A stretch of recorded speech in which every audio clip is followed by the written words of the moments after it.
Shabbat Shalom, everyone. Shabbat Shalom. So I am going to put in our chat for those of you joining us online a link to a text sheet. Those of you who are in person here, I hope you will have gotten one as you walked through the doors of the sanctuary this evening. I want to do a little bit of studying with you about our Torah portion. I think that it is particularly meaningful for the place that we find ourselves in this moment. I believe that it is a study on forgiveness. And forgiveness, while we think of it as something that happens about once a year, maybe twice if you count Rosh Hashanah and Yom Kippur differently, I want to take this moment and assure you that it is something that actually should be happening, not just once a year or even twice, but actually every single day. And so in our Torah portion, I want to give us a reminder. We are in Parshat Vayigash, which is near the end of Genesis, right as we are about to jump into the story of Exodus. And for context, I want to remind us that we are in the Joseph saga. And in the Joseph saga, we meet Joseph, who is the son of Jacob, one of his favorite sons because he was born of his beloved Rachel. Rachel was the person that Jacob worked for, quote, for 7 years in order to have the right to marry her, only to find himself tricked under the chuppah. And he married her sister and eventually had to work 7 more years in order to marry his beloved Rachel. So Joseph was his favored son. It did not make his brothers all of that eager to befriend him because he was a little bit spoiled. And so that jealousy fueled their rage, and eventually they decided that the best way to get rid of him would be to lure him into a pit and leave him there to die. They had a change of heart and eventually decided it would be okay if they just sold him into slavery. So he is sold to a caravan of people who take him to Egypt, where he finds himself a slave. After an unfortunate incident in somebody's home, he finds himself in prison, where he becomes known as an interpreter of dreams, which is a very important skill, evidently, to have in the ancient world of Egypt. And so it is through those interpretations of dreams that he is brought before Pharaoh. And Pharaoh has had these 2 dreams, which we read about last week in our portion in Miketz. And Joseph interprets them to mean that there's going to be 7 years of plenty in the land and followed by 7 years of famine. So immediately, Pharaoh sees this as the truth, elevates Joseph into this position of power where he is second in the kingdom only to Pharaoh himself. And he enacts this economic plan to make sure that the kingdom has plenty during their 7 years of famine. In that same time, Jacob and his sons are residing in the land of Israel, and there's famine because there is no way that they have prepared for this in the same way that Egypt does. So Jacob sends his children and says, go to Egypt where there is abundance and see if you can bring back some food. So his brothers, unbeknownst to Joseph and unbeknownst to them that Joseph is in this position of power, find themselves facing this grand vizier, this second highest person in the kingdom, and ask for assistance. And so Joseph recognizes them immediately. His brothers do not recognize him at all. And in order to see if they have in fact changed, he gives them this test. And he goes through a lot of different motions where he asks them to bring Benjamin, who's Rachel's other son. So they have to go back and get him and bring him here. Then he plants a kiddush cup of sorts, a silver goblet, into a sack of grain, and he is arrested for stealing. He wants to see if they have had a change of heart and a change of the way that they do things. And so he ends up, finding himself in this moment trying to test and see whether his brothers will behave differently this time or the same. So that's where we're going to enter the story with the first text on the sheet in Genesis 45. So what this tells us, and I want you to imagine this really big climactic moment of Torah, because that's where we're at. Joseph could no longer control himself before all of his attendants, and he cried out, "Everybody withdraw from me." So there was no one else around when Joseph made himself known to his brothers. His sobs were so loud that the Egyptians could hear, so the news reached Pharaoh's palace. Joseph said to his brothers, "I am Joseph. Is my father still well?" But his brothers couldn't answer him, so dumbfounded were they on account of him. Then Joseph said to his brothers, "Come forward to me." And they came forward, and he said, "I am Joseph, your brother, who you sold to Egypt. And now don't be distressed. Do not be angry with yourselves for sending me here, because it was to save lives that God sent me ahead of you." He kissed all of his brothers and wept with them, and only then were his brothers able to talk to him. So we have this moment where he reveals himself to his brothers, confident that they have changed, and he has this moment of forgiveness, where he has felt that his brothers, led by Judah, have done teshuvah, that thing we talk about on the high holidays, where we try and turn ourselves in new directions. And we say that the measure of true teshuvah is when you're presented with a similar or the same situation and you choose something different. They had the opportunity to abandon Benjamin during this whole process, but instead Judah offers himself in place of Benjamin. And Joseph can see that they've changed, and he forgives him. He forgives them for selling them into slavery, and that wasn't a given.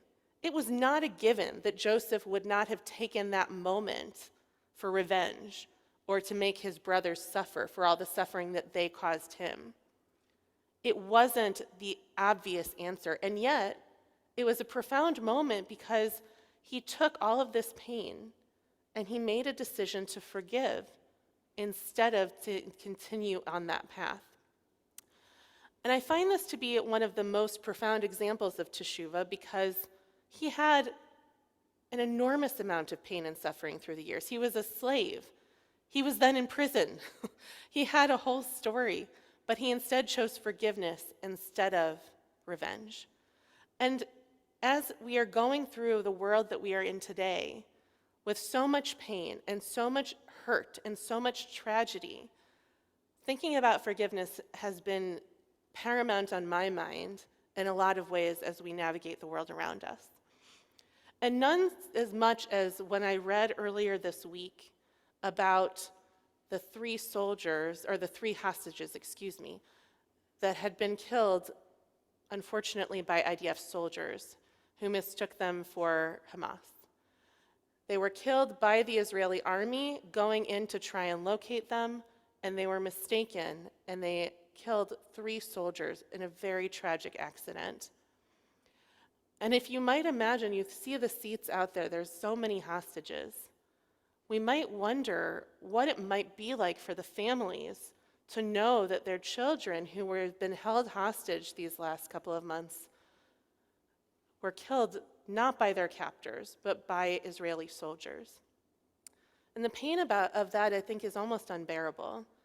And yet, if you look at text number 2, you'll see that Iris Chaim, who is the mother of Yotam, one of the men who was killed, sent a message to the IDF soldiers that I think is really beautiful and really profound.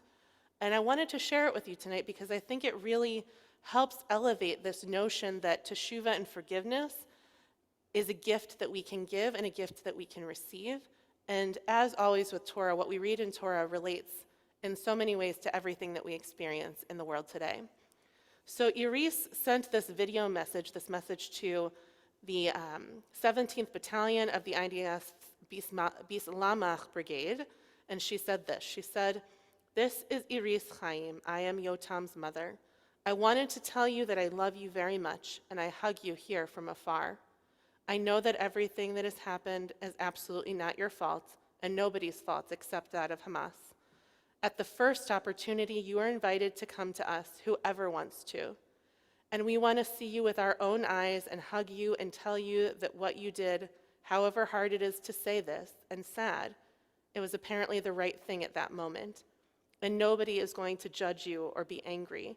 Not me and not my husband Raviv, not my daughter Noya, and not Yotam, may his memory be blessed, and not Tuval, Yotam's brother. We love you very much." And that is all. Imagine a mother whose son has just been killed offering these words of forgiveness and love and compassion. It would be easy to hold all of that pain and all of that anger inside of us and not know how to move forward and end up on a different path. But instead, Iris shows understanding, and she chooses forgiveness. You have to choose forgiveness. It doesn't just come. You have to actively seek it and engage in it, even when it's hard. And she chooses this because she believes so strongly that it is important that she offer her forgiveness to the people who in that moment needed it. And it really made me think a great deal about what forgiveness is. And there are two commentaries that I want to share with you that I think help elevate what forgiveness can mean to us and what it means to other people. And those are from two of my favorite rabbis to study from, which are Rabbi Jonathan Sacks, Zichrono Livracha, and also Rabbi Sharon Brous. So right now I'm looking at the third text that I want to share with you tonight, number 3. So Rabbi Sacks thinks about forgiveness in a really beautiful way that I think offers us a very practical way to understand it. He says, forgiveness is more than a technique of conflict resolution. It is a stunningly original strategy. In a world without forgiveness, evil begets evil, harm generates harm, and there is no way short of exhaustion or forgetfulness of breaking that sequence. Forgiveness breaks the chain. It introduces into the logic of interpersonal encounter the unpredictability of grace. It represents a decision not to do what instinct and passion urge us to do. It answers hate with a refusal to hate, animosity with generosity. Few more daring ideas have ever entered the human situation. Forgiveness means that we are not destined endlessly to replay the grievances of yesterday. It is the ability to live with the past without being held captive by the past. And I think for me, that really helps understand why a person like Iris is engaging in this moment of forgiveness, of offering an opportunity for people to absolve themselves, because she doesn't want to continually be in this endless cycle of hate. She doesn't want to answer hate with hate. She doesn't want to answer animosity with other animosity. She wants to answer animosity with generosity. And as Rabbi Sacks said, few more strategies have ever entered the human consciousness that are as profound as this. Rabbi Sharon Brous looks at Rambam and Leviticus 19:18 to help us understand what forgiveness is, and looks at the verse that we often quote, love your neighbor as yourself, but instead doesn't only focus on that part of it, focuses on the first part of it, which says, you shall not take vengeance or bear a grudge against others. Instead, love your neighbor as yourself. And she suggests that the reason that these two ideas are paired with one another is simple, because what happens when we hold a grudge in our hearts? We're not able to love fully. And I don't mean love the perpetrator or the offender fully. I don't think we ever need to or ought to. I mean that we are not able to love fully. I mean that if you're walking around with a grudge against somebody else with the poison of the hurt that someone else caused you, you cannot fully love your children, and you cannot love your friends fully, and you cannot love your partner fully, and we cannot love each other fully, because that kind of pain in the heart diminishes who we are and what we're capable of. And it makes us unable to love as we are fully intended to love. Now, some of you may have heard me share that before because it is one of my most favorite teachings. In a place where we could choose anger and hurt, we instead are commanded to choose love, because what it means to hold that hurt in our heart is not as important and not as imperative as what it means to love our neighbors. And if we hold that pain and that anger and those grudges, we cannot fully immerse ourselves in the work of loving our neighbors and loving ourselves. And we have to be able to love not necessarily for somebody else's benefit, but for our own. And I think that that is true. That is what I see in Iris's message to the soldiers as well. She needs this not just for them. She needs it for herself. She needs that pain to find a way to leave her heart, and that heaviness and that burden. She doesn't want to carry it anymore. And so instead of walking around finding ways to be upset at the world and people for something that cannot be changed, she instead chooses forgiveness. And now I want to show you the last part of this, text number 5, in which we know that Iris invited anybody, any of those soldiers who wanted to come meet her or her family, to come to her so that she could greet them and embrace them and show them face to face that they were not angry and that they had granted that forgiveness. What the soldier who had taken her up on this reports saying is, "We received your message, and since then we are functioning again. Before that, we were shut down." They did not know how to respond. They did not know how to carry themselves. They did not know how to function in their role or walk in the world carrying this grief and this need to be forgiven. And it helps, because when we grant forgiveness, it's not just for somebody else and it's not just for ourselves. It is for all of those people in all of those ways. We don't know the impact that forgiveness will have on us until we give it. And we do not know the impact that our forgiveness will have on somebody else until we give it also. And when we look back to Torah, looking back to that last verse in chapter 45, verse 15, we see the same is true for Joseph and his brothers. Because Joseph, after sharing who he is with his brothers, they are dumbfounded and they don't even know what to say. And it was not until he kissed them all and wept with them, only then were his brothers able to talk to him. Only then, once he had granted that forgiveness, were they able to find a way forward and reconcile his family. Forgiveness isn't easy. It's not easy to give, it is not easy to ask for, and it is not always easy to receive. And yet it is something that we are asked to do every single day of our lives. It is in our weekday Amidah. We ask for forgiveness, we ask for teshuvah, we ask for pardon.